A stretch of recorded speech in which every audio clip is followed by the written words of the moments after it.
Hi అండి, ఇది నా ఫస్ట్ వీడియో నా ఛానల్లో. Please subscribe my channel.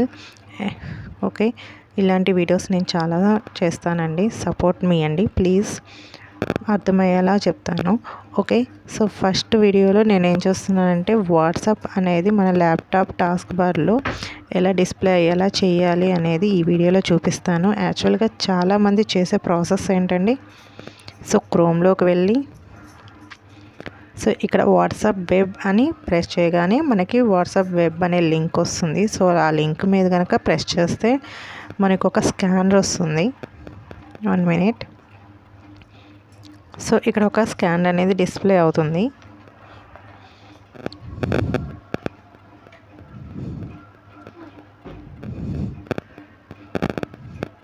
చూడండి, ఈ స్కానర్ కనుక మనం వాట్సాప్ నుంచి వెబ్ లింక్లోకి కనుక స్కాన్ చేస్తే మన వాట్సాప్ అనేది దీని మీద డిస్ప్లే అవుతుంది. ఇలా కాకుండా నేను మామూలుగా మనం మామూలుగా యాప్ స్టోర్లో ఎలా యాప్ని డౌన్లోడ్ చేస్తాం మొబైల్లో, అలా ఇక్కడ కూడా డౌన్లోడ్ చేసి మనం టాస్క్ బార్లో పెట్టుకోవచ్చు. అది ఎలాగంటే మనకి డిస్ప్లేలో టాస్క్ బార్లో మనకి డిఫాల్ట్గా టాస్క్ బార్లో మనకి ల్యాప్టాప్ ఇచ్చేటప్పుడే డౌన్లోడ్ చేసి ఉంటుందండి మైక్రోసాఫ్ట్ యాప్ అని చెప్పేసి. సో చూడండి, జూమ్ చేసి చూపిస్తాను. సో ఇలా ఉంటుందండి దాని సింబల్. దానిపైన చూడండి మైక్రోసాఫ్ట్ అని వచ్చిందండి. సో దాన్ని కనుక క్లిక్ చేస్తే మనం ఒక పేజ్ అనేది ఓపెన్ అవుతుంది. సో ఇక్కడ మనం ఎటువంటి యాప్నైనా ఇన్స్టాల్ చేయొచ్చు. మనం సెల్లో ఎలా అయితే ప్లే స్టోర్లో చేస్తాం సేమ్ యాజ్ ఇట్ ఈస్ ఇక్కడ కూడా అలా చేయొచ్చండి. సో ఇక్కడ చూడండి పైన సెర్చ్ బార్ ఉంది కదా, సో ఆ సెర్చ్ బార్లో వాట్సాప్ అని కొట్టగానే మనకి వాట్సాప్ యాప్ అనే సింబల్ చూపిస్తుంది. సో చూసారా, సో దాంట్లో వచ్చిన ఫస్ట్ చూడండి, so 4th one WhatsApp app.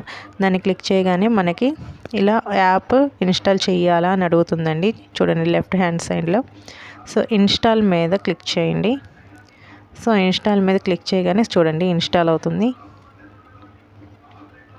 Okay, so download అవుతుంది. ఓకే, ఓపెన్ అయిపోయిందండి. చూడండి ఇన్స్టాల్ అయిపోయింది. సో ఇప్పుడు ఇక్కడ ఓపెన్ చేయండి. సో దీనివల్ల యూజ్ ఏంటంటే యాప్ అనేది మన దాంట్లో ఉంటుంది. సో అప్పుడు ఈజీగా దాని మీద రైట్ క్లిక్ చేసి మనం టాస్క్ బార్కి పిన్ చేసుకోవచ్చు. ఓకే, సో ఇక్కడ చూడండి గెట్ స్టార్టెడ్ అది చేయగానే ఇక్కడ మనకి మళ్ళీ సేమ్ అండి వస్తుంది. దీన్ని మనం స్కాన్ చేస్తే మన వాట్సాప్ అనేది ఇక్కడ డిస్ప్లే అవుతుంది. చూడండి నేను స్కాన్ చేశాను, నా వాట్సాప్ అని డిస్ప్లే అయింది. చూడండి కింద టాస్క్ బార్లో వాట్సాప్ సింబల్ చూపిస్తుంది కదండి ఇప్పుడు ప్రజెంట్. ఓకే, సో ఇప్పుడు చూడండి నేను ఈ యాప్ని మామూలుగా క్లోజ్ చేస్తాను. నార్మల్గా అక్కడ ఉన్న టాస్క్ బార్లో ఉన్న యాప్ అనేది కూడా క్లోజ్ అయిపోతుంది. చూడండి ఒకసారి ఈ పేజ్ క్లోజ్ చేసేస్తున్నాను. ఓకే, సో అయిపోయింది కదండి. సో ఈ పేజ్ క్లోజ్ చేసేసి ఇప్పుడు ఇక్కడ సెర్చ్ బాక్స్లో వాట్సాప్ అని కొట్టండి. సో సెర్చ్ బాక్స్లో వాట్సాప్ అని కొట్టగానే చూడండి వాట్సాప్ యాప్ అనేది డిస్ప్లే అయింది కదా. సో ఆ యాప్ దగ్గరికి వెళ్ళి రైట్ క్లిక్ని ఇవ్వండి. రైట్ క్లిక్ ఇస్తే సో సెకండ్ ఆప్షన్ చూడండి పిన్ టు టాస్క్ బార్ అని వస్తుంది. So pin to task bar. So దాన్ని కనుక క్లిక్ చేసిన వెంటనే మనకి చూడండి టాస్క్ బార్లో డిస్ప్లే అవుతుంది. ఓకే, సో ఇంకా అది పోదండి. సో అది మనం ఇంకెప్పుడు ల్యాప్టాప్ ఓపెన్ చేసినా మన వాట్సాప్లోకి ఈజీగా వెళ్ళచ్చు. మనకు వచ్చే వాట్సాప్ మెసేజెస్ కానీ A to Z దాంట్లో వెళ్ళిపోతుంటాయి. సో ఇంకా ప్రతిసారి క్రోమ్లోకి వెళ్ళి వాట్సాప్ స్కానర్ ఇవన్నీ చేయాల్సిన అవసరం లేదు. డైరెక్ట్గా మన వాట్సాప్ అనేది మన ల్యాప్టాప్లో ఎప్పుడు అవైలబుల్గా ఉంటుందండి. సో థ్యాంక్స్ ఫర్ వాచింగ్ అండి.